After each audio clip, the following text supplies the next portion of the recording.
कल ना हम सेक्शन शुरू किए थे तो प्रदीप आ गया था, तो उसको थोड़ा सा ये जानना था कि जमानती अजमानती का निर्धारण कैसे होता है। तो बीज हमने शेड्यूल देख लिया था। ठीक है, हम लास्ट में देखते, शुरू में ही देख लिया तो हमें थोड़ा सा कॉन्सेप्ट हो गया कि शेड्यूल 1 में क्या दिया है, शेड्यूल 2 में क्या दिया है, ये हम लोग बीच बीच में देखेंगे।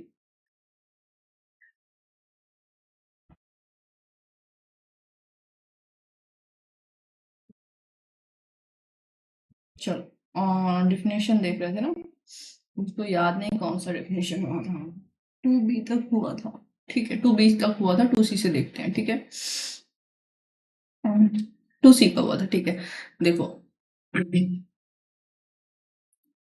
कि ये वैसे मैंने कल वाली क्लास में बताया था कि जो बीएनएस या न्यू लॉ आए थे, तो 2 न्यू लॉ आए थे। ठीक है, एक पहले आया था, उस पर कुछ अमेंडमेंट होकर फिर दूसरा आया था। तो मार्केट में तो नया वाला ही मिलेगा, बट ऑनलाइन करोगे तो तुमको मोस्टली 99% अगर पीडीएफ डाउनलोड करोगे तो पुराना वाला दिख जाएगा। तुम डाउनलोड करके पढ़ भी लोगे और समझ में भी नहीं आएगा, क्योंकि 2023 लिखा हुआ है। तो कुछ भी अगर डाउनलोड कर रहे हो, बीएसए बीएनएस वगैरह, तो द्वितीय लिखा हो जिसमें, ठीक है, उसको भी डाउनलोड करना। वही नया है, पुराने वाले में कुछ चीजें नहीं है। ठीक है, ये अमेंड करके दूसरा आया था। दूसरा ये बेरेक्ट बिल्कुल सही जो मैंने भेजा है, बट इसमें कुछ मिसप्रिंट हुआ है। सी को डी के नंबर पे दे दिया है और डी को सी के नंबर पे दे दिया है, तो ये भी ध्यान रखना है। ठीक है,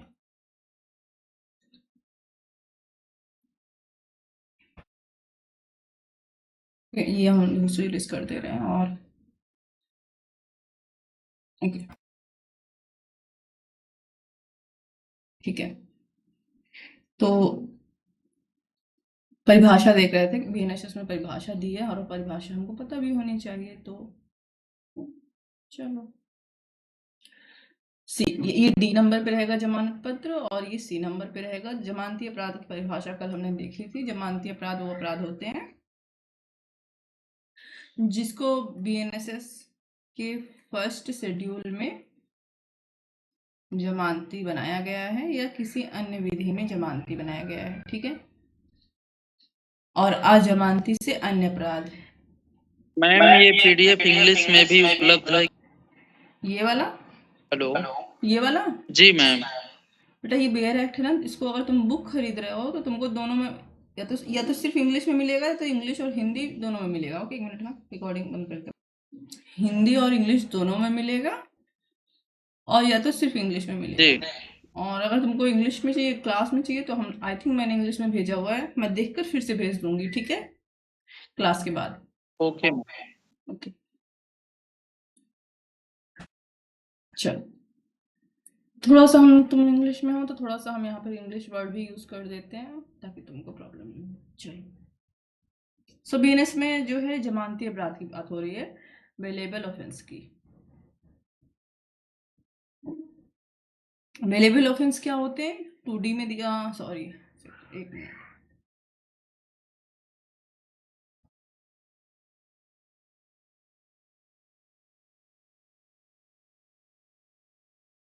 सेक्शन 2D में दिया है। और 2D दो परिभाषाएं देता है। पहला ये कि बेलेबल ऑफेंस कौन से हैं, जमानती अपराध कौन से हैं। तो जिसको इसी इसी एक्ट में 2 शेड्यूल दिया हुआ है, फर्स्ट शेड्यूल में बेलेबल जमानती बनाया गया है। और अगर कोई अन्य विधि के अंतर्गत आपने अपराध किया है, देखो फर्स्ट शेड्यूल में जो अपराध आपने बीएनएस के अंतर्गत किया है उनके लिए वर्णन है, और अन्य विधि के अंतर्गत आपने कोई अपराध किया है, अगर उसका बीएनएसएस के अंतर्गत कार्रवाई हो रही है, तो उसमें अगर उसको जमानती बनाया गया है। और दूसरी परिभाषा देता है अजमानती की, और इसके बारे में सिर्फ थोड़ा सा बोलता है कि अजमानती से कोई अन्य, एनी अदर ऑफेंस, कोई अन्य अपराध अभिप्रेत है। तो सीधा सीधा सा मतलब है इसका, इसका बहुत सिंपल सा मतलब है कि जो जमानती नहीं है वो अजमानती है। ठीक है, ओके। और कल हमने जमानत पढ़ा था 2B में। जमानत का मतलब होता है कि कोई पुलिस ऑफिस, सॉरी, कोई ऑफिसर जिसे जमानत देने का अधिकार है, या न्यायालय जब किसी अभियुक्त को या संदिग्ध व्यक्ति को बंध पत्र या जमानत पत्र के निष्पादन पर विधि की अभिरक्षा से क्या कर देता है, छोड़ देता है। तो कल ही हमने पढ़ा था आज मैं दोबारा क्यों बोल रही हूँ, क्योंकि आज हम इन दोनों की परिभाषा पढ़ेंगे, क्या होता है ये जमानत पत्र और बंध पत्र। ठीक है, जमानत पत्र जिसकी परिभाषा है 2D में, और इसके ठीक बाद है 2E। ठीक है, ये है बंध पत्र।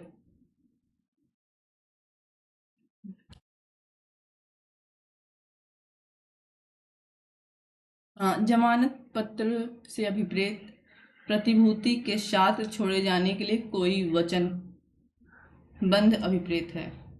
जमानत पत्र क्या होता है, जब आपको पुलिस अभिरक्षा से छोड़ा जा रहा है, ठीक है, तो आपको प्रतिभूति प्रतिभूति मतलब एक श्योरिटी जमा होती है। ठीक है, कोई व्यक्ति आता है आपके बारे में कहता है कि सर इनको छोड़ दीजिए, अगर आपने इनको पकड़ा नहीं, जैसे मतलब अगर इन्होंने भागने की कोशिश की तो उसकी जिम्मेदारी मैं लेता हूँ, मैं आपको तुरंत बता दूंगा। ठीक है, और जो फाइन पैसा वगैरह लगे। ठीक है, तो प्रतिभूति को कहेंगे श्योरिटी।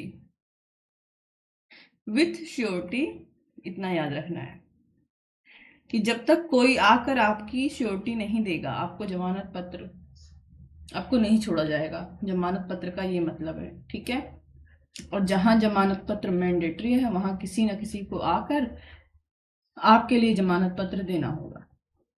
ओके, जबकि बंध पत्र क्या है, प्रतिभूति के बिना छोड़े जाने के लिए कोई वैयक्तिक बंध पत्र या वचन बंध अभिप्रेत है।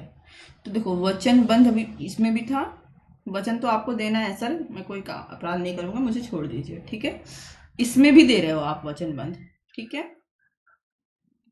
बंध पत्र में भी प्रॉब्लम क्या है, सॉरी डिफरेंस क्या है, कि इसमें आपको श्योरिटी की जरूरत नहीं है, श्योरिटी की जरूरत नहीं है। इसमें विथ श्योरिटी था, इसमें विदाउट श्योरिटी है। इसमें किसी अन्य व्यक्ति को नहीं आना पड़ेगा, आप अपने पर्सनल बॉन्ड पर, ठीक है, व्यक्तिगत बंध पत्र पर कि सर मुझे छोड़ दीजिए, मैं कोई अपराध नहीं करूंगा, और आपको जमानत मिल गई।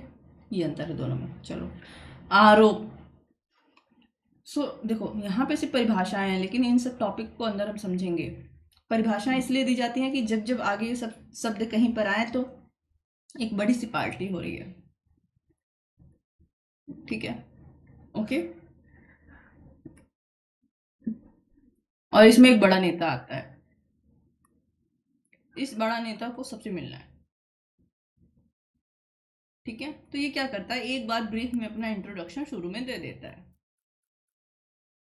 ठीक है, ओके, ब्रीफ में छोटा सा अपना इंट्रोडक्शन सबको दे देता है। ये बीच बीच में जितने लोगों से मिलेगा हर बार ये नहीं बताएगा, इनसे मिलने गया, हेलो कैसे हो, अच्छा सुनो मेरा नाम ये है, मेरा पता ये है, वगैरह वगैरह, अच्छा अब बात करो, फिर इनसे मिलने गया वगैरह। तो इसीलिए परिभाषा शुरू में दे दी गई है, और जो परिभाषा जिस एक्ट में दे दी गई है उसी का डिट्टो यूज किया होगा, जब तक कि उस सेक्शन में कुछ अन्यथा वर्णित ना हो, अपवादिक रूप में, अपवाद के रूप में, एक्सेप्शन के रूप में, तब तक हम वही अर्थ लेंगे। सेक्शन 2E, अगर LLM का तुम लोग नोट्स वगैरह बना रहे हो, देखो BNSS BSA और जो कि दोनों तुम लोग के इसी क्लास में है, और BNS IPC जो पीछे था, ये तीनों अगर तुम लोग UP APO का सोच रहे हो, फिलहाल अभी तो नहीं सोच रहे हो, लेकिन 1-2 साल बाद कुछ दोगे, है ना, अगर दोगे तो LLM का इंटरेस्ट दे रहे हो, ये तीनों एक्ट कोई भी लाकर एग्जाम दे रहे हो, judiciary, APO, CLAT, LLM entrance, JR, सब में है। ठीक है, और ये एक एक छोटे छोटे सेक्शन भी अब देखो यहाँ मोटिवेट करने लगते हैं, इसी में टाइम लगता है। आरोप, आरोप की बहुत अजीब सी परिभाषा दी गई है। आरोप के अंतर्गत जब आरोप में एक से अधिक शीर्ष है, आरोप का कोई भी शीर्ष है, आरोप के अंतर्गत आरोप में यदि एक से अधिक शीर्ष है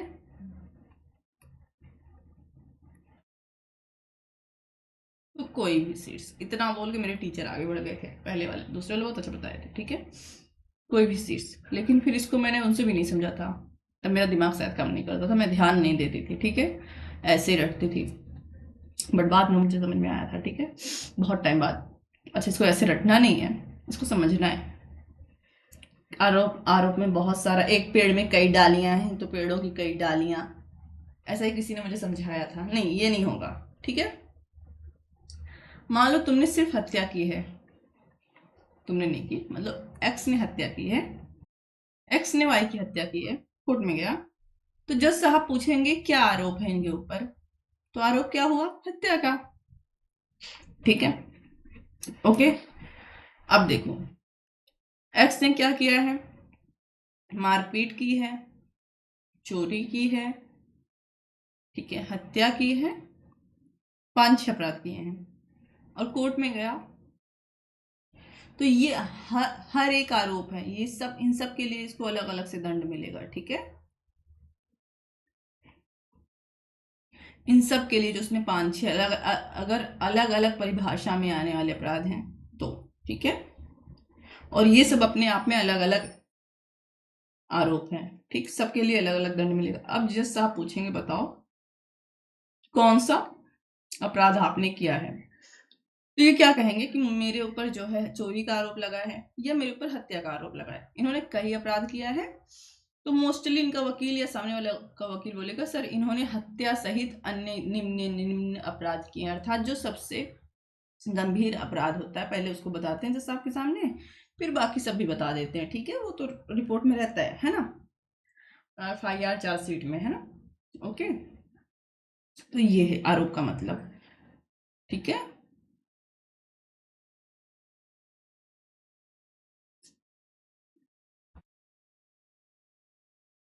चलो इसके बाद आता है संज्ञेय अपराध।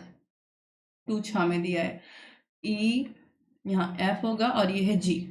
संज्ञेय जी के साथ ही हम लोग ओ पढ़ेंगे। ठीक है, शायद ओ में है, नए वाले में देखना पड़ेगा हमको। हम यहाँ नीचे इसके लिखते हैं क्योंकि नीचे लिखने के बाद क्या होता है ना, तुम लोग को जो PDF भेजते हैं उसमें साफ दिखता है। जी मतलब छा, और इसमें कह रहा है संज्ञेय अपराध। ओके, या संज्ञेय मामला, इसको इंग्लिश में बोलेंगे कॉग्निजेबल ऑफेंस। ठीक है, हो सकता है मेरी थोड़ी सी स्पेलिंग गलत हो, चेक कर लेना अपना अगर तुम लोग देखना तो। ठीक है, नाउ क्या है ये, सिंपल सी बात है, संज्ञेय अपराध या संज्ञेय मामला से ऐसा मामला अभिप्रेत है जिसमें कोई पुलिस ऑफिसर प्रथम अनुसूची के या तत्समय प्रवृत्त किसी अन्य विधि के अनुसार वारंट के बिना गिरफ्तार कर सकता है। ठीक है, देखो जब तुम फर्स्ट शेड्यूल में पैरा 2 पढ़ोगे ना तो वहां लिखा हुआ है सेम चीज, फिर से डिफिनेशन दी गई है संज्ञेय अपराध की और असंज्ञेय अपराध की। ठीक है, इतना गंदा लिख रहे हैं, हमें नहीं समझ में आ रहा, तुम लोग को क्या समझ में आ रहा होगा।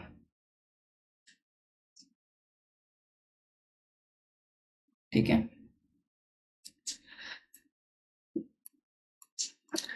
संज्ञेय अपराध और असंज्ञेय अपराध का परिभाषा कल वाली क्लास तुम लोग अगर देखे हो तो फर्स्ट शेड्यूल के पैरा 2 में दिखता है। ठीक है, जो एकदम पहली लाइन है उसमें जो पैरा 2 है वहां पर इसको फिर से डिफाइन किया गया है कि जहां आपको पुलिस विदाउट वारंट गिरफ्तार कर सकती है, आपका अपराध इस प्रकृति का है, और जहां विदाउट वारंट गिरफ्तार नहीं कर सकती। ठीक है, सेम चीज को दोहराया गया वहां पे। ठीक, इसीलिए यहाँ पे कहा जा रहा है कि संज्ञेय अपराध और संज्ञेय मामले से ऐसा मामला अभिप्रेत है जो फर्स्ट शेड्यूल, इसी में फर्स्ट शेड्यूल संविधान का भी पढ़ा हो तो उसमें 12 अनुसूची है, उसी प्रकार इसमें भी BNSS में भी 2 अनुसूचियां हैं। ठीक है, तो अगर फर्स्ट शेड्यूल जो कि BNS के लिए लागू होती है, BNS के अपराध के लिए या किसी अन्य अपराध का विचारण हो रहा है, ठीक है, तो ये तो बहुत डीपली उनके लिए है जिनको तैयारी अच्छे से आंसर लिखना है LLB में और जुडिशरी वगैरह में। तुमको बस इतना याद रखना है, संज्ञेय अपराध या मामले का मतलब होता है कि जब कोई पुलिस ऑफिसर आपको वारंट के बिना, विदाउट वारंट, गिरफ्तार कर सकता है। क्या कर सकता है, गिरफ्तार। और हम लोग क्या करेंगे 2G के साथ ही ना एक सेक्शन और है, हमको देखना पड़ेगा खुद क्योंकि ये रहा, और इसकी नंबरिंग करनी पड़ेगी। ठीक है, थोड़ा सा नंबरिंग कर लेते हैं फिर चलते हैं। GH IJK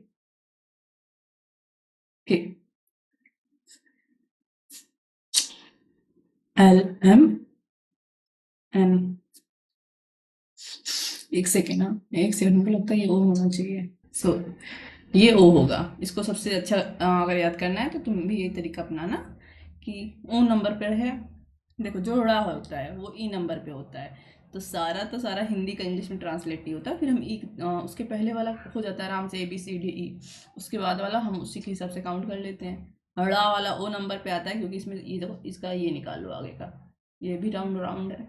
ठीक है, ये तुम लोग को लग रहा होगा मैम फालतू का चीज़ है, लेकिन अगर कभी लल्लम वगैरह का इंटरेस्ट की तैयारी करोगे ना तो ये सब तुमको याद करना पड़ेगा। नंबरिंग सारी बहुत हार्ड नहीं होता, कई बार पढ़ोगे तो याद हो जाएगा। ठीक है, चलो इसी के साथ असंज्ञेय अपराध की परिभाषा भी देख लेते हैं। ऐसा अपराध अभिप्रेत है जिसके लिए, और असंज्ञेय मामले से ऐसा मामला अभिप्रेत है जिसके लिए किसी पुलिस अधिकारी को वारंट के बिना गिरफ्तार करने का प्राधिकार नहीं है। ठीक है, 2G के बाद हम देख रहे हैं 2O। ओके, 2O कहता है कि नॉन कॉग्निजेबल ऑफेंस, आशंकीय अपराध, और ये ठीक संज्ञेय का उल्टा है। संज्ञेय में कोई अपराध हुआ, पुलिस वारंट लेने नहीं जाती, सीधे गिरफ्तारी करने जाती है। ठीक है, हमने संज्ञान ले लिया, हम जा रहे हैं गिरफ्तार करने। असंज्ञेय में क्या होता है, संज्ञान ले लिया बट बिना वारंट की गिरफ्तारी नहीं होगी, बिना वारंट के गिरफ्तारी नहीं होगी। ठीक है, ओके। इसके बाद आता है H। ये बहुत इंपॉर्टेंट परिभाषा है क्योंकि इस पे एक आंसर भी आएगा, और नहीं तुम लोग वो तैयारी करो किसी चीज़ की, बट इसमें LLB में भी आएगा। ठीक है, सो ओके, 2H जा, परिवाद।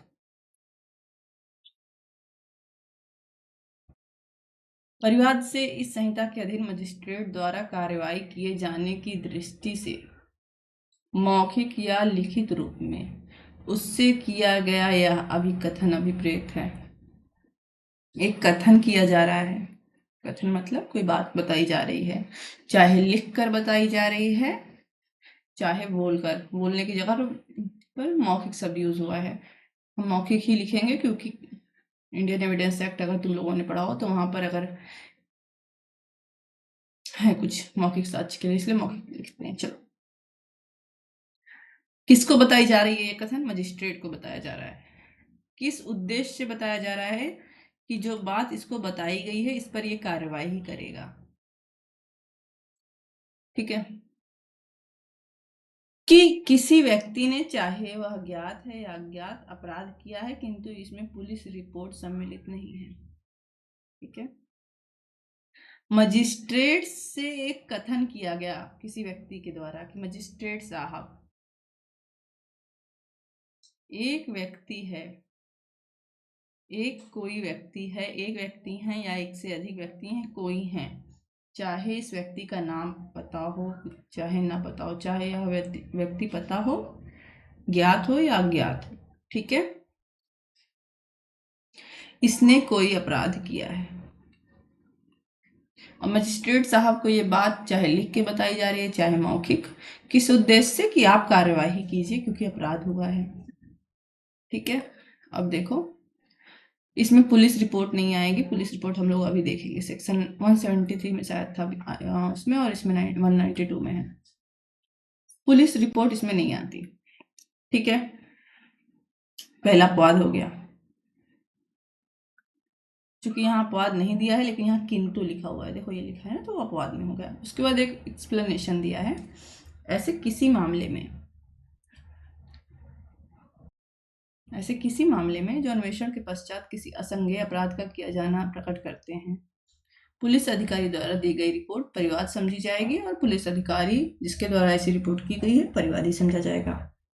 ठीक है, देखो पहली बात तो बोल दिया कि जो पुलिस रिपोर्ट होती है वो परिवाद नहीं होती है, लेकिन फिर बोल रहा है कि जो पुलिस है वो किसी केस का इन्वेस्टिगेशन कर रही थी। क्या कर रही थी, इन्वेस्टिगेशन। अच्छा काम है, करना चाहिए, है ना। करने के बाद पता चला कि जिसको ये संज्ञेय मामला समझ के अन्वेषण कर रही थी, असंज्ञेय मामला समझ के अन्वेषण कर रही थी, तो संज्ञेय मामला समझ के अन्वेषण कर रही थी तो असंज्ञेय है, असंज्ञेय समझ के कर रही थी तो असंज्ञेय है ये, ठीक है। कुल मिला के वो मामला कैसा है, असंज्ञेय है, नॉन कॉग्निजेबल है, जिसमें बिना वारंट की पुलिस गिरफ्तारी नहीं कर सकती। अगर ऐसा मामला है तो इन्वेस्टिगेशन के बाद पुलिस फिर रिपोर्ट तो भेजेगी ही। पुलिस रिपोर्ट गई मजिस्ट्रेट के सामने। अगर यह पुलिस रिपोर्ट असंज्ञेय मामले से संबंधित है तब यह पुलिस रिपोर्ट परिवाद हो जाएगा, और जिस पुलिस ऑफिसर ने यह रिपोर्ट भेजी है वो परिवादी समझा जाएगा। ठीक ठीक है सर, कुछ तो असंज्ञेय अपराध हुआ है, आप क्या कीजिए, कार्रवाई कीजिए। इलेक्ट्रॉनिक संसूचना।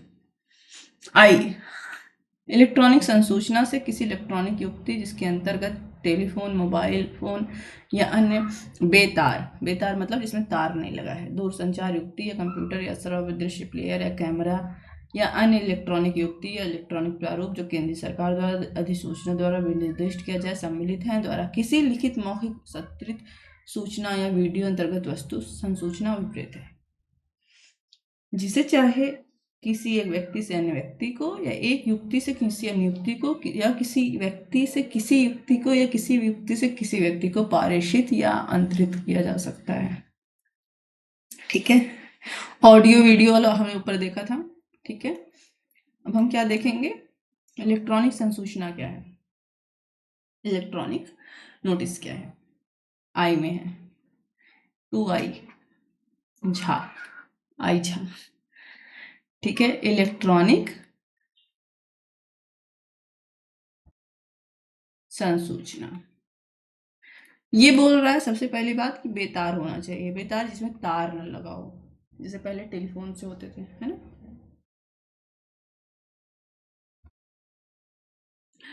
ये वाला अन्य बेतार वाला यहां से मिलेंगे, अन्य बेतार से, ठीक है। बेतार दूरसंचार, पेज बड़ा करने के चक्कर में दिख नहीं रहा हमको। और अगर तार वाला है तो फोन, देखो आजकल टेलीफोन में भी जो तार नहीं रहता, इसलिए मोबाइल फोन, ऐसे ही अन्य जो हो गए कंप्यूटर साधन हो गए इत्यादि, ठीक है। इसके द्वारा आपने क्या किया है, एक पर्सन ने, एक व्यक्ति ने दूसरे पर्सन को, या एक पर्सन ने दूसरे युक्ति को, संसाधन को, युक्ति का मतलब यहां ले लो इलेक्ट्रॉनिक युक्ति की बात हो रही है, इलेक्ट्रॉनिक युक्ति समझ रहे हो, इलेक्ट्रॉनिक युक्ति या इलेक्ट्रॉनिक प्रारूप हम बता रहे हैं क्या होगा। जैसे कि मान लो कि तुम व्हाट्सएप मैसेज हो गया, ठीक है, युक्ति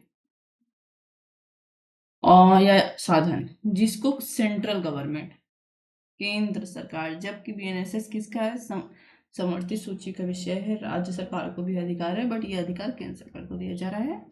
अपनी अधिसूचना में कंफर्म करे कौन कौन इसमें आएगा, भेजता है या एक इलेक्ट्रॉनिक से दूसरे इलेक्ट्रॉनिक में भेजा जाता है इत्यादि। सिंपल सी बात है, ये बोल रहा है मान लो तुमने व्हाट्सएप के द्वारा, ठीक है, किसी को ईमेल पे, या तुमने ईमेल के द्वारा किसी को व्हाट्सएप पे, इंस्टाग्राम पे, ठीक है, चाहे मौखिक चाहे सचित्रित, आजकल फोटो कर सकते हैं, या वीडियो द्वारा, इमेज द्वारा या अन्य किसी प्रकार से आपने सूचना भेजी है तो वो इसमें इलेक्ट्रॉनिक संसूचना में आएगा, ओके। इसके बाद आता है हाई कोर्ट की परिभाषा। हाई कोर्ट क्या होगा, 2I के बाद आता है 2J और छा के बाद आता है हाई कोर्ट। तो सबसे सीधा बात है कि हर राज्य का जो हाई कोर्ट होगा, हर स्टेट में एक हाई कोर्ट होगा, उस स्टेट का हाई कोर्ट, ठीक है, उस स्टेट का हाई कोर्ट, उस राज्य का जो उच्च न्यायालय होगा वह उच्च न्यायालय होगा, अर्थात किसी राज्य में जो सबसे हाईएस्ट कोर्ट होगा, राज्य में बात हो रही है, उत्तर प्रदेश, आर्टिकल 12 की बात नहीं हो रही यहाँ संविधान की, ठीक है। मध्य प्रदेश, तो इन सबका एक हाईएस्ट होता है, इसको हम लोग हाई कोर्ट बोलते हैं, जैसे high court of Allahabad, high court of Jabalpur, ठीक है, दिल्ली हाई कोर्ट, तो वो हाई कोर्ट कहलाते हैं, ठीक है। उस एरिया के हाई कोर्ट होते हैं। देश का सुप्रीम नहीं हो रहा है यहाँ पर, स्टेट का सुप्रीम की बात हो रही है, ठीक है। किसी ऐसे संघ राज्य क्षेत्र के संबंध में जिस पर किसी राज्य के उच्च न्यायालय के अधिकारियों का विस्तार है, ठीक है। दूसरा बोल रहा है यूनियन टेरिटरी पे, तो उस यूनियन टेरिटरी में अगर हाई कोर्ट नहीं है तो जिस राज्य के हाई कोर्ट के अंतर्गत यह आती हो, ठीक है। जैसे कि महाराष्ट्र हाई कोर्ट है, नागपुर हाई कोर्ट, उसके अंदर शायद आई थिंक आता है।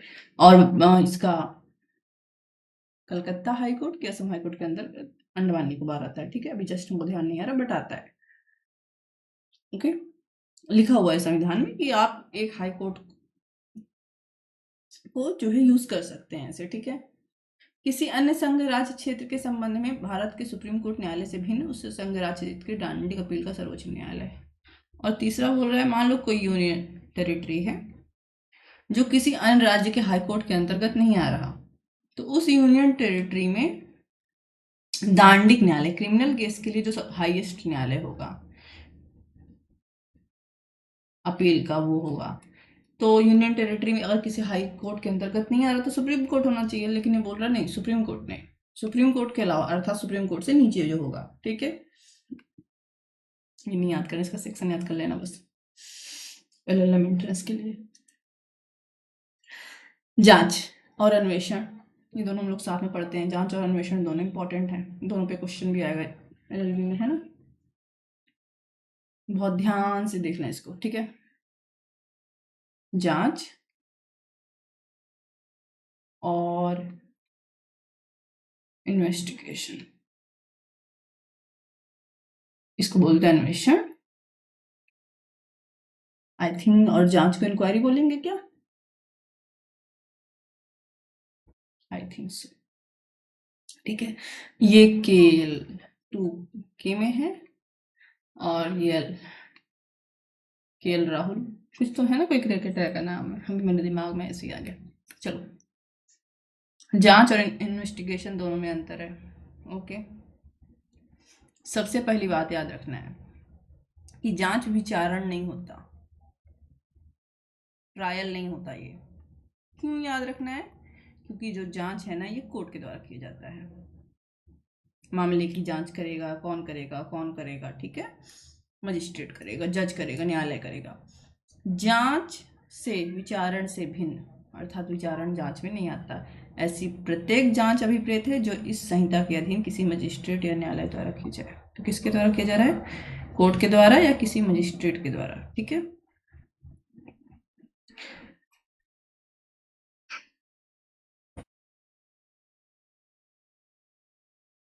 मेरी ओसीडी है ना, कभी कभी बहुत ऐसे क्लिक कर जाती है। चलो, कोर्ट या मजिस्ट्रेट के द्वारा किया जाता है।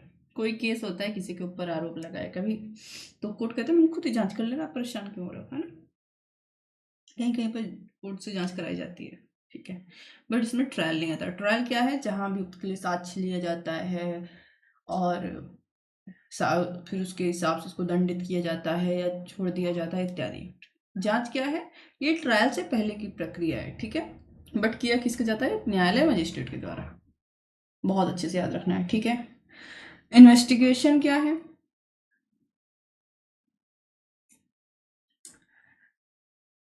अन्वेषण के अंतर्गत वे सब कार्रवाइयां हैं जो इस संहिता के अधीन किसी पुलिस अधिकारी द्वारा या किसी भी ऐसे व्यक्ति द्वारा साक्ष्य एकत्र करने के लिए की जाए।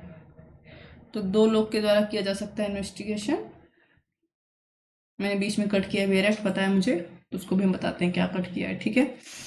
तो पुलिस ऑफिसर करता है, मर्डर का केस चल रहा है, पुलिस सबूत इकट्ठा करने के लिए, है ना, कहाँ मर्डर हुआ है, कहाँ किस व्यक्ति ने क्या गवाही दी है, कहाँ से साक्ष्य मिला है, या किसी अन्य व्यक्ति द्वारा किया जाए। ये अन्य व्यक्ति कौन है जो इन्वेस्टिगेशन करेगा।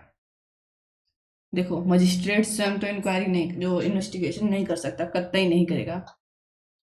मजिस्ट्रेट से भिन्न होगा यह व्यक्ति, ठीक है।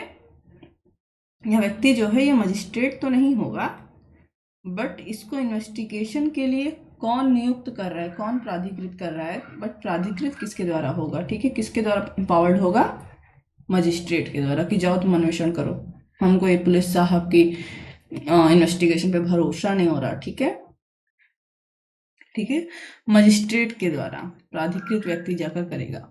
हमेशा याद रखना, ये जो अन्य व्यक्ति इन्वेस्टिगेशन करता है ये मजिस्ट्रेट करते ही नहीं होगा,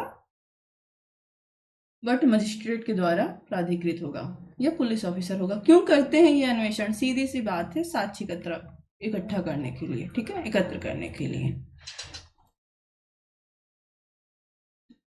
ओके, जहाँ किसी विशेष अधिनियम के उपबंधों में से कोई भी इस संहिता के उपबंध से असंगत है, वहां विशेष अधिनियम के उपबंध अभिभाज्य होंगे।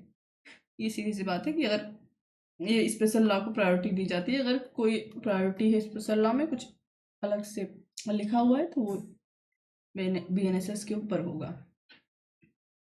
हमने स्पेशल लॉ बीएनएस में पढ़ा है और आईपीसी में पढ़ा है, तुम्हारे पुरानी क्लास में था। न्यायिक कार्यवाही जुडिशियल प्रोसीडिंग, ठीक है, अंतर्गत ऐसी कार्यवाही आती है जिसके अनुक्रम में साक्ष्य वैध रूप से शपथ पर लिया जाता है या लिया जा सकेगा।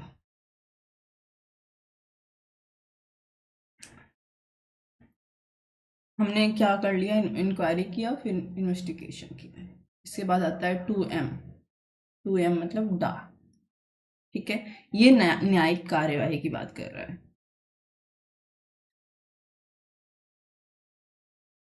जुडिशियल प्रोसीडिंग,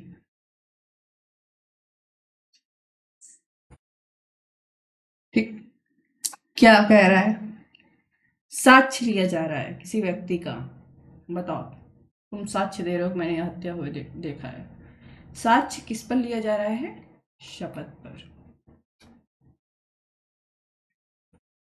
और ये प्रक्रिया क्या कहलाएगी, जुडिशियल प्रोसीडिंग, ठीक है, वैध रूप से शपथ पर लिया जाता है या लिया जा सकेगा। चलो, एम के बाद आता है एन, किसी न्यायालय मजिस्ट्रेट के संबंध में स्थानीय अधिकारिता से वह स्थानीय क्षेत्र अभिप्रेत है जिसके भीतर ऐसा न्यायालय मजिस्ट्रेट इस संहिता के अधीन अपनी सभी यकीनी शक्तियों का प्रयोग कर सकेगा, और ऐसे स्थानीय क्षेत्र में संपूर्ण राज्य का कोई विशिष्ट भाग समाविष्ट होगा जो राज्य सरकार अधिसूचना द्वारा विनिर्दिष्ट करे।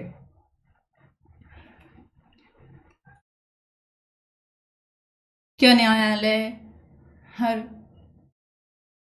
मान लो सुल्तानपुर का कोर्ट है तो क्या लखनऊ सिविल कोर्ट को भी सुन सकता है, नहीं सुन सकता, ठीक है, कोर्ट मतलब इसके अंदर जो जज बैठे हैं नहीं सुन सकते, ठीक है, एक तो ये अधिकारता होगी, ये तो हमको सिंपल सी पता है, इसके अलावा भी अधिकारता होती है, जैसे सिविल लॉ में हम पढ़ेंगे धनी अधिकारता होती है, ठीक है, कि कितने लाख तक का कौन सुन सकता है। अभी इसी बीएनएसएस में हम आगे देखेंगे सेक्शन 22 सेक्शन 23 में देखेंगे, ठीक है, वहाँ जुडिशियल मजिस्ट्रेट फर्स्ट क्लास और इनके लिए शायद 50,000 तक की सीमा और सेकंड क्लास के लिए 10,000 तक की सीमा निर्धारित है। इससे अधिक का आप अगर केस है तो आप नहीं सुनोगे, आप सुन सकते हो बट दंड नहीं दे सकते हो, ठीक है,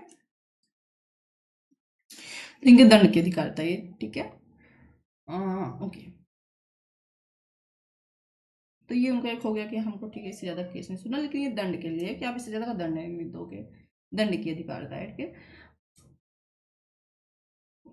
एरिया की अधिकारता या अधिकार क्षेत्र क्या होता है जहां तक कि वो सुनवाई कर सकता है, तो हम जो सेक्शन 23 डिस कर देते हैं, हम गलत बताने लगे थे तुम लोग को, दंड का अधिकार बताने लगे थे, ठीक है, अधिकार क्षेत्र वो होता है जिसके अंतर्गत कोई जज सुनवाई करता है, उसके बाहर क्या कर सकता है, सुनवाई नहीं कर सकता, ठीक है, और इसका निर्धारण स्टेट गवर्नमेंट करती है, ओके, और उसके बाद आता है 2O नॉन कॉग्निजेबल ऑफेंस, ये हमने देख लिया है, इससे पहले ही देखा था कॉग्निजेबल ऑफेंस के साथ। इसके बाद आता है यमन और 2P जिसमें दिया गया है नोटिफिकेशन मतलब अधिसूचना, ठीक है, तो कोई भी बात जब सरकार को कहनी रहती है तो क्या करता है, माइक लेकर खड़े हो जाते हैं सड़क पे, नहीं, अपने गजट में निकाल देते हैं अधिसूचना कि फला कानून चेंज हो गया है इत्यादि, है ना, तो उसी को 2 इसमें P में दिया गया है, ओके, पहले सेक्शन शायद 2O में अपराध था और 2Q में अपराध कर दिया गया है। थोड़ा सा हमको इसको सही करने दो, नहीं तो चलिए यार हो गया, ठीक है, नंबरिंग सही करने दो। पी हो गया ना, के साथ तो बड़ी प्रॉब्लम है थोड़ा सा, इसलिए बोलते हैं मैं अपना ऐप ही लेकर बैठो। पी, ठीक है, ये क्यू हो गया, ये आर हो गया, और ये एस हो गया, और ये टी हो गया। बड़ी मुश्किल से 36 पुराने में याद हुआ था, ठीक। चलो, टू क्यों था, इसमें क्राइम को परिभाषित किया गया है। क्राइम की जगह जो शब्द यूज हुआ है वो है ऑफेंस इंग्लिश में, ठीक है, ओके। ऑफेंस की परिभाषा सेक्शन 240, अरे सॉरी 240 तो नहीं है, सेक्शन 40 में था, आईपीसी में था, ठीक है, बीएनएस में नहीं है, सेक्शन में है, ठीक है। तो लेकिन हमको बीएनएस वाला यहाँ देखना ही नहीं, बीएनएसएस में जब अलग से परिभाषा दी है, जो परिभाषा बीएनएसएस में नहीं दी है वहाँ हम बीएनएस का देखेंगे, ठीक। कोई ऐसा कार्य या लोभ अभिप्रेत है, ये कार्य और लोभ दोनों बीएनएस में परिभाषित हैं। इसमें तुमको परिभाषा नहीं मिलेगी तो हम वहाँ से ले लेंगे बीएनएस से, ठीक है। बट चूंकि अपराध की परिभाषा यहाँ अलग से दी हुई है तो हम यहीं की लेंगे, बीएनएस का नहीं लेंगे। जो तत्समय प्रवृत्ति किसी विधि द्वारा दंडनीय बनाया गया है और इसके अंतर्गत कोई ऐसा कार्य भी है जिसके संबंध में पशु अतिचार अधिनियम 1871 की धारा 20 के अधीन कोई परिवाद किया गया है। सेम टू सेम डिट्टो चीजें सबका सब जितना हम लोगों ने अभी तक पढ़ा सीआरपीसी में, पुराने वाले लॉ में, इसलिए तुमने सीरीज लिया, परेशान मत होना, बस सेक्शन ऊपर नीचे हुआ है, ठीक है। तो सबसे पहले बोल रहा है कि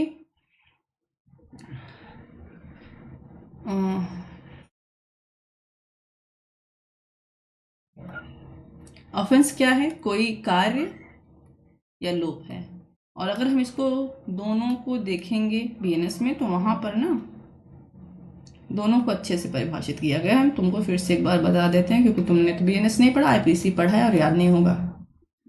कार्य का मतलब क्या होता है, कोई कार्य करने से कोई अपराध कैसे हो गया, मैं खाना खाने गया तो अपराध कैसे हो गया, ठीक है। वो कार्य अगर विधि विरुद्ध है तो अपराध होगा, ठीक है। अर्थात जिस कार्य को विधि करने को आपको मना कर रही है फिर भी आप कर रहे हो, ठीक है, फिर भी कर दे रहे हो। और लोभ क्या है, जिस कार्य को करने के लिए आप विधि के द्वारा बाध्य हो, विधि के द्वारा बाध्य हो, फिर भी आप वो कार्य क्या कर दे रहे हो, लोभ कर दे रहे हो, नहीं कर रहे हो, वो लोभ है तो अपराध हो जाएगा। एग्जाम्पल हम लोग का देते हैं, तुम पुलिस ऑफिसर हो, तुमको सॉरी तुम जेल ऑफिसर हो, ठीक है, जेल में तुम्हारी ड्यूटी लगी है, जेल में तुम्हारी ड्यूटी लगी है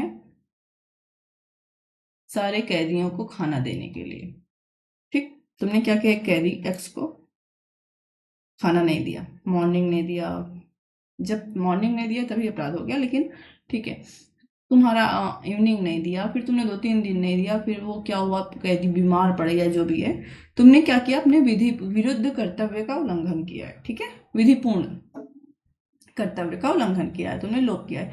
एक नर्स की ड्यूटी है पेशेंट को इंजेक्शन दे, ठीक है, पेन किलर का, और उसने क्या किया, नर्स ने नहीं दिया, ओके, उसने क्या किया, लोभ किया, ओके।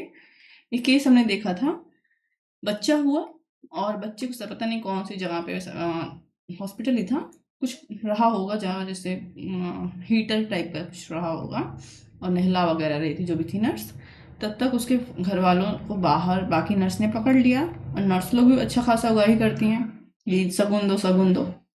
एंड ये नर्स जो नहला रही थी उसने भी सुना और वो दौड़ के चली गई सगुन लेने, जब है ना, बच्चे को ऐसे ही छोड़ दिया।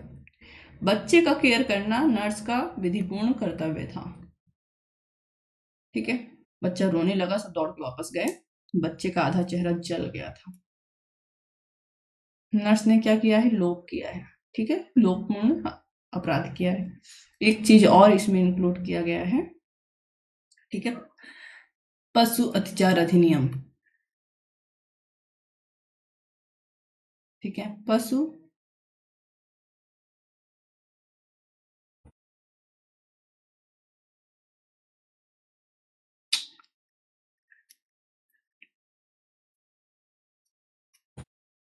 कोई कार्य किया जा रहा है, बता रहे हैं 1871 की धारा 20 के अधीन, ठीक है, कि सेक्शन 20 के अधीन आपने कोई कार्य या लोप किया है तो वो भी अपराध में आएगा, ठीक है, याद रखना इसकी परिभाषा। पुलिस थाने का भार साधक अधिकारी दिया है अगले चैप्टर में, सेक्शन में। पुलिस थाने का भार साधक अधिकारी, इसको यहीं पर बता दे रहे हैं, सेक्शन 2R में दिया है, भार साधक अधिकारी, ठीक है।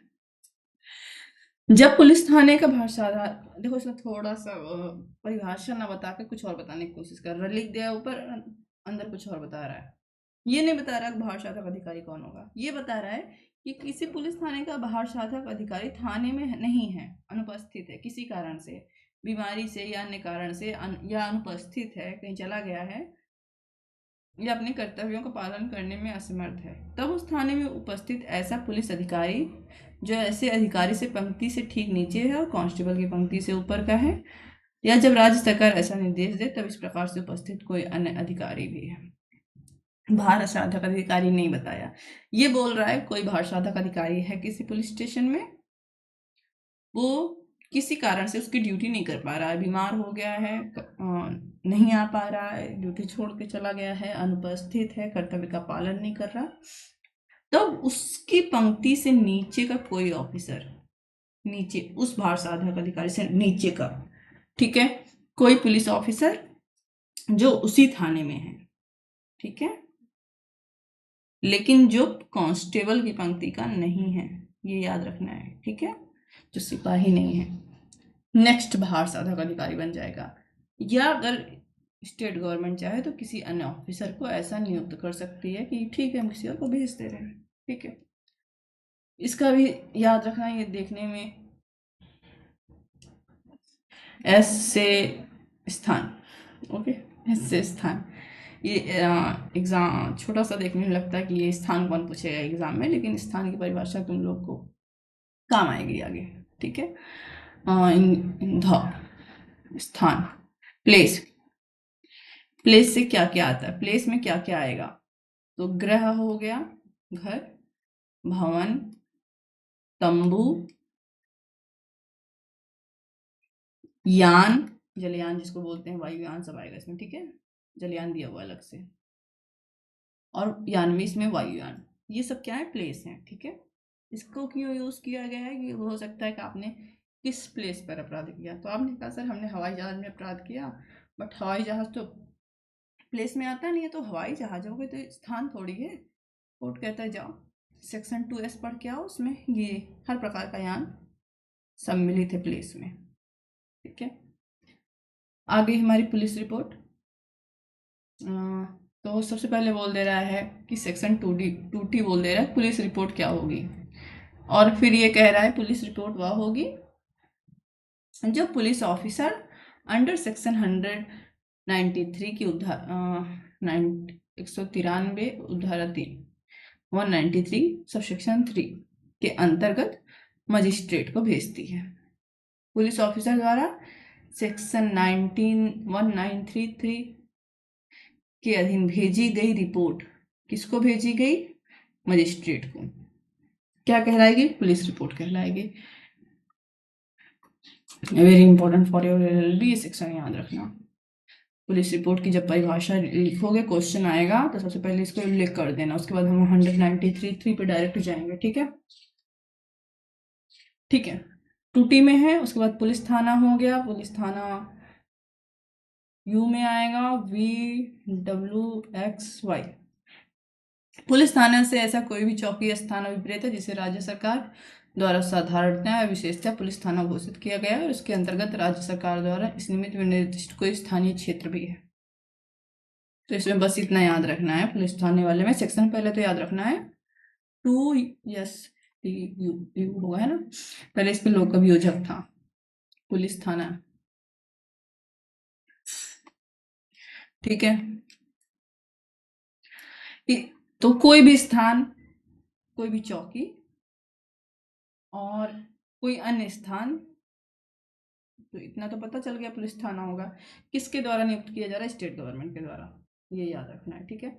इसके बाद वाला सेक्शन बहुत इंपॉर्टेंट है, जो कि 2B में है और लोक अभियोजक है। पहले ये 2U में था, इससे ठीक ऊपर, अब इसके ठीक नीचे पा पा, ठीक है। बहुत इंपॉर्टेंट है क्योंकि ये क्वेश्चन LLB में आएगा, बाकी तो एग्जाम में आएगा ही, ठीक है। और परिभाषा नहीं बताता, सीधे बोल देता है सेक्शन 18 के अधीन नियुक्त कोई व्यक्ति अभिप्रेत है, इसके अंतर्गत लोक अभियोजक के निर्देशों के अधीन कार्य करने वाला व्यक्ति भी है। ये बोल रहा है कि लोक अभियोजक कौन होगा? जो सेक्शन 18 इसी BNSS में आगे पॉइंट किया जाएगा, तो उसको हम लोग पढ़ेंगे। ये सारे सेक्शन इसलिए बता रहे हैं क्योंकि उसके साथ तुमको ये लिखोगे तो अच्छे नंबर मिलेगा, ठीक है, ओके। और एक बात और बोलता है, अगर कोई ऑलरेडी अभियोजक है तो इसके अंतर्गत जो व्यक्ति कार्य कर रहा है, जूनियर, वो भी अभियोजक होगा, लोक अभियोजक होगा, ठीक। 2VWW में पहले विक्टिम था, समन मामला था, सॉरी, अब उपखंड कर दिए हैं, ठीक है। जिले का कोई उपखंड होगा, इसको नहीं याद करना है। इसके बाद 2 इंपॉर्टेंट परिभाषाएं हैं, 3, और हम तीनों याद करेंगे, ठीक है। तो पहला है टू भा, समन मामला, ठीक है, जो कि है 2X में, ठीक।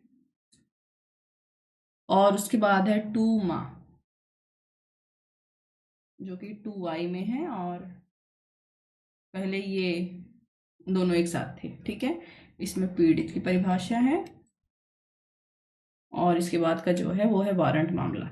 तो हम लोग को ये 2 चीज़ एक साथ पढ़नी है, भा अर्थात X और Z, ठीक। तो इसको हम इरेज कर दे रहे हैं, इसको अलग बना दिया, 3 साथ में पढ़ना था लेकिन ये चीज़ एकदम अलग हो जाएगी, ठीक है। X के बाद Z सीधे, या जिसको बोलेंगे, ठीक। ये है वारंट मामला, ये बहुत अच्छे से याद रखना। पहले हम तुमको वारंट मामला पढ़ा देते हैं, ठीक है, फिर तुमको समन मामला पढ़ाते हैं। क्यों? तभी तुमको समझ में आएगा, परिभाषा ही ऐसे दी गई है, जबकि परिभाषा बाद में दी गई है, ठीक है। ये कहता है वारंट मामला वो मामला है जिसमें जो अभियुक्त है, ठीक है, ऐसा मामला है जिसमें जो अभियुक्त है अगर उसको दंड दिया जाए तो डेथ सेंटेंस, मृत्यु, या आजीवन कारावास, लाइफ इम्प्रिजमेंट, या 2 साल या उससे अधिक का कोई कारावास दिया जाएगा। अगर ऐसा मामला है तो इसको हम वारंट मामला कहेंगे, ठीक है, ओके। और समन मामला क्या है? तो इसमें कोई परिभाषा नहीं दिया है, इसमें सिर्फ बोल दिया है कि जो वारंट मामला नहीं है, जो वारंट मामला नहीं है, इसलिए मैंने पहले बोला कि हम लोग पहले वारंट मामला देखते हैं। अब देखो वारंट मामला क्या नहीं है, तो डेथ सेंटेंस, लाइफ इम्प्रिजमेंट और 2 साल से अधिक वाला तो सब वारंट मामला हो गया। ये 2 ईयर वाली लिमिट याद रखोगे, क्योंकि डेथ और लाइफ इम्प्रिजमेंट तो देख के लग जाता है कि वारंट मामला होगा, है ना। ये वाली लिमिट कंफ्यूज होती है, तो ये याद रखना। इसका मतलब अगर अपने शब्दों में याद करना चाहो तो 2 साल से कम का केस जो होगा, जिसमें 2 साल से कम का कारावास दिया जाता होगा, वो क्या होगा? समन मामला। इसके बाद अब पीड़ित आता है। पीड़ित से ऐसा व्यक्ति अभिप्रेत है जिससे अभियुक्त के कार्य या लोभ के कारण कोई हानि या क्षति कारित हुई है, और जिसके अंतर्गत पीड़ित का संरक्षक या विधि वारिश भी आता है, ठीक है। ये बहुत इंपॉर्टेंट है, ये BNS सॉरी CRPC में इसको बाद में ऐड किया गया था अमेंड करके। 2 माह, ठीक है, वाई में है, ठीक। पीड़ित इंग्लिश में कहेंगे विक्टिम, ठीक है। कौन है विक्टिम? जिस व्यक्ति के ऊपर आरोप लगा है कि उसने कोई अपराध किया है, तो उसने जो अपराध किया है, चाहे वो कार्य के द्वारा किया होगा या लोभ के द्वारा किया होगा, है ना, है ना। तो इसके कार्य या लोभ के कारण किसी व्यक्ति को क्या हुई होगी? किसी व्यक्ति को या तो क्षति हुई होगी या तो हानि हुई होगी, है। तो ये व्यक्ति क्या है? पीड़ित है, जिसको ऐसी क्षति हानि हुई है। कभी कभी यह व्यक्ति मर जाता है। जब मर गया, जब पीड़ित मर गया तो व्यक्ति के खिलाफ केस पीड़ित ला सकता था। पीड़ित मर गया, अब क्या होगा? तो क्या सिर्फ जो मर गया उसी को हानि होती है? मान लो किसी का पेरेंट्स का बच्चा मर गया, या किसी का भाई बहन भाभी हस्बैंड बच्चा, पड़ोसी नहीं सॉरी मतलब हो गया, कभी कभी किसी के दोस्त मर गया, है ना, उनको भी तो नुकसान होता है, तो भी पीड़ित में आ सकते हैं, ठीक है। बट यहाँ पर लिमिट दे दी गई है ताकि कोई भी केस ना लेकर आए।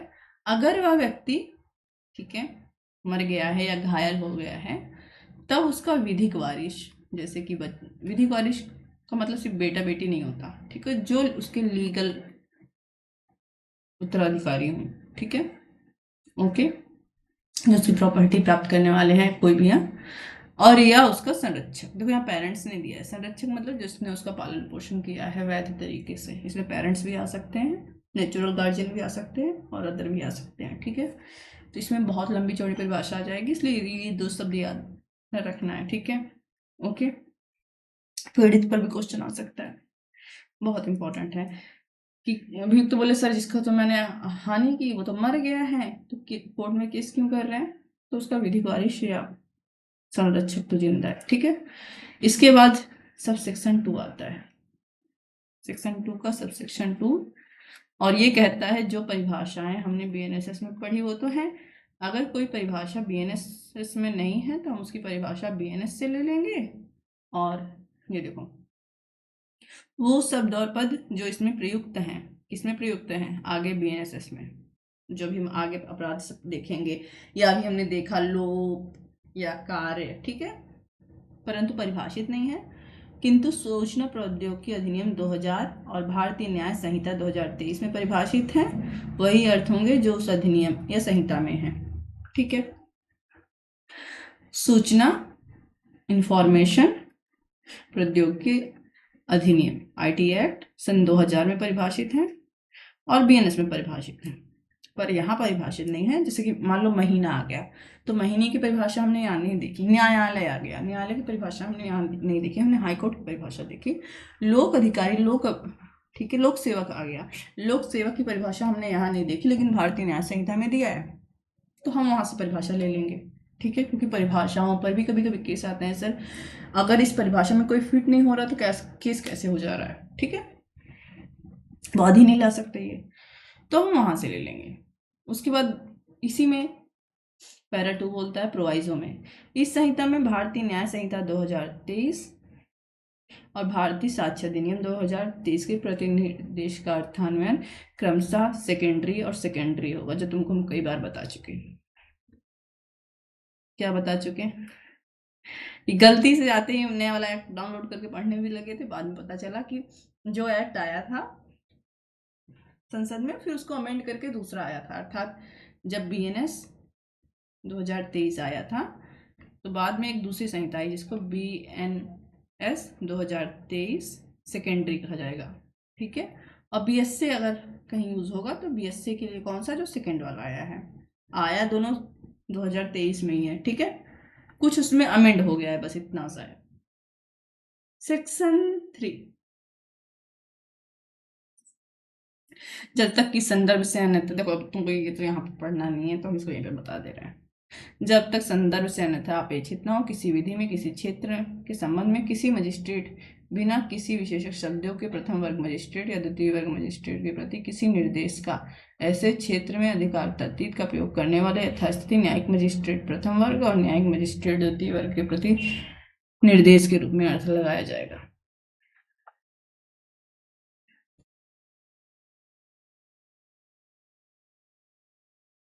सेक्शन 3 कह रहा है जब तक वहां स्पष्ट रूप से लिखा नहीं होगा, ठीक है, और सिर्फ मजिस्ट्रेट शब्द लिख दिया गया है, ओके, तो वहां पर हम लेंगे जेएम फर्स्ट क्लास और जेएम सेकंड क्लास।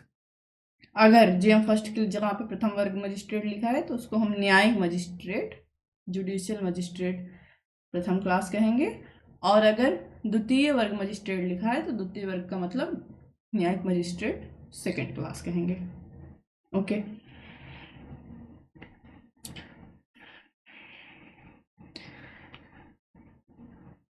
जहां इस संहिता से भिन्न किसी विधि के अधीन किसी मजिस्ट्रेट द्वारा किए जा सकने वाले कर्तव्य ऐसे मामलों से संबंधित हैं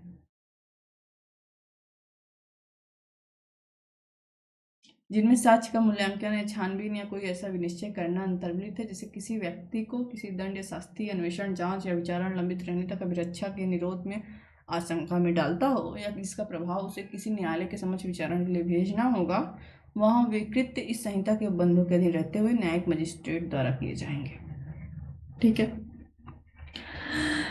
किसी साक्ष्य का मूल्यांकन या छानबीन या कोई ऐसा विनिश्चय हो रहा है जिसमें कोई व्यक्ति कहाँ जा सकता है, निरोध में, जेल में या कहीं पर निरोध में जा सकता है। कितने समय के लिए? जब तक विचारण लंबित है, अन्वेषण चल रहा है या जांच चल रहा है। तो इसका निर्णय कौन लेगा? मजिस्ट्रेट लेगा। ओके, जो प्रशासनिक या कार्यपालक प्रकार के हैं, अर्थात जो एग्जीक्यूटिव टाइप के हैं, जैसे अनुज्ञप्ति का अनुदान करना, अनुज्ञप्ति का निलंबन या रद्द करना इत्यादि, इसका कार्यपालक मजिस्ट्रेट करेगा। सेक्शन 4 को इम्पॉर्टेंट है और इसको हम लोग पढ़ेंगे सेक्शन 23 के साथ, 22 के साथ। ठीक है। भारतीय न्याय संहिता 2023 के अधीन सभी अपराधों का अन्वेषण, जांच, विचारण और उनके संबंध में अन्य कार्यवाही इसके पश्चात अंतर्विष्ट बंधों के अनुसार की जाएगी। बहुत अच्छी बात है। कैसे हमको पता चला कि हम यहाँ पर बीएनएस के अपराध का विचारण बीएनएसएस के अनुसार करेंगे? क्योंकि अभी तक तो हमने सिर्फ बीएनएसएस अलग हुआ, बीएनएस अलग हुआ, कैसे पता चलेगा?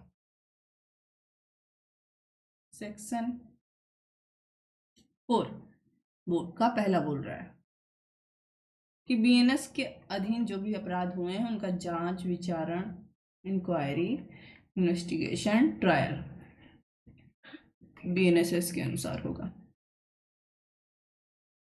ठीक है। अगर किसी अन्य विधि के अधीन सभी अपराधों का अन्वेषण, इंक्वायरी, ट्रायल और उसके संबंध में अन्य कार्यवाहियां इन्हीं बंधों के अनुसार, किंतु ऐसे अपराधों के इन्वेस्टिगेशन, इंक्वायरी, ट्रायल या अन्य कार्यवाही की रीति या स्थान का विनियमन करने वाली तत्समय प्रवृत्ति किसी अधिन्य विधि के अधीन रहते हुए की जाएंगी।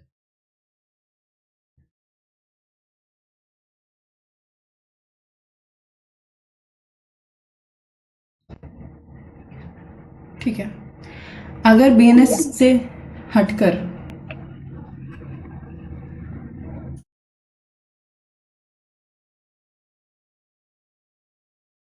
हाँ, अगर बीएनएस से हटकर किसी बीएनएस के अलावा किसी अन्य लॉ का है, जैसे मान लो पॉस्को एक्ट है, ठीक है, अदर लॉ, बीएनएस के अलावा अदर लॉ, इनसे संबंधित अपराध का इन्वेस्टिगेशन, ट्रायल या इंक्वायरी करनी है, तो हम बीएनएसएस का प्रोसीजर अपना सकते हैं, लेकिन हमें उस अदर लॉ में दिए हुए नियमों का भी फॉलो करना होगा।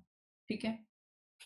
प्रतिकूल किसी व्यावृत्ति दी है, प्रतिकूल किसी निर्दिष्ट उपबंध के अभाव में इस संहिता की कोई बात तत्समय प्रवृत्ति किसी विशेष स्थानीय विधि पर या तत्समय प्रवृत्ति किसी अन्य विधि द्वारा प्रदत्त किसी विशेष अधिकारिता या शक्ति या विहित प्रक्रिया के किसी विशेष प्रारूप पर प्रभाव नहीं डालेगी।